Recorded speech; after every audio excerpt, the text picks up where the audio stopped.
Mesdames et messieurs, bonjour et bienvenue à cette session d'information. L'opposant sénégalais Ousmane Sonko, qui dénonce sa détention depuis fin juillet et qui a repris sa grève de la faim le 17 octobre dernier, est dans un état critique et très faible dans un service de réanimation d'un hôpital de Dakar, a affirmé hier mercredi 25 octobre son avocat Cyril Clédor Ly à l'AFP.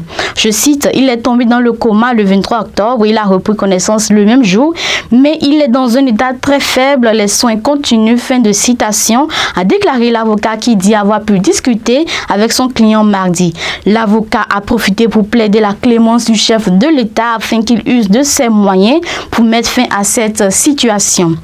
La Commission électorale nationale du Libéria a publié les résultats définitifs du scrutin présidentiel du 10 octobre dernier, confirmant la tenue d'un second tour. Aucun des candidats en lice n'a réussi à atteindre les 50% plus une voix nécessaire pour être élu dès le premier tour. Georges Weah, l'ancienne légende du football et actuel président, a obtenu 43,83% des voix, tandis que Joseph Boakai du parti d'opposition United Party a recueilli 43,44% des suffrages. Parmi les 18 autres candidats, aucun n'a dépassé les 3% des voix.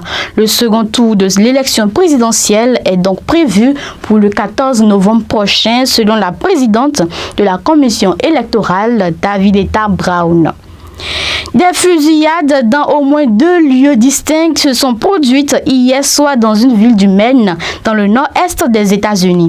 Au moins 22 personnes sont mortes et des dizaines d'autres ont été blessées. Le suspect est un homme blanc de 40 ans et est en fuite. La police américaine a lancé ce jour une gigantesque chasse à l'homme pour retrouver le tireur qui a ouvert le feu dans un bowling et un bar-restaurant du Maine.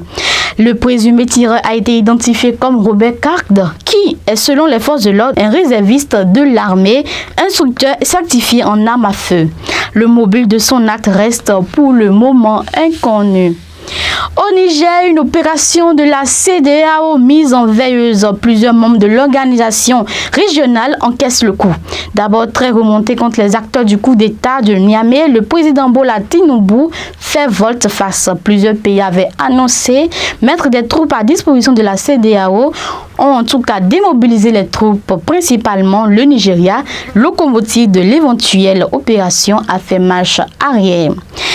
Et pour finir, un fait divers fait effet boule de neige sur les réseaux sociaux. Il s'agit d'un élève de 3e du collège Savon 2 de Yopougon qui aurait décidé de se venger de ses amis de la pire des manières. Victime de moquerie, il a décidé de mettre fin à la vie de 9 de ses camarades. C'est dans cette optique qu'ils se sont, lui et ses 9 amis, associés pour partager un repas qu'il avait pris le soin d'empoisonner. Un repas qu'il n'a d'ailleurs pas mangé. Cependant, à peine avait-il terminé les repas, les garçons ont été pris de douleurs abdominales intenses. Les témoins des souffrances de ces élèves leur ont fait boire de l'huile rouge avant d'alerter les pompiers. Malheureusement, il était trop tard pour certains. Le bilan a fait état de 3 décès confirmés, tandis que 6 autres ont été hospitalisés dans un centre de santé. Il faut noter que leurs conditions de santé actuelles ne sont pas encore connues. Ce sera tout pour aujourd'hui. Merci de nous avoir suivis et à la semaine prochaine.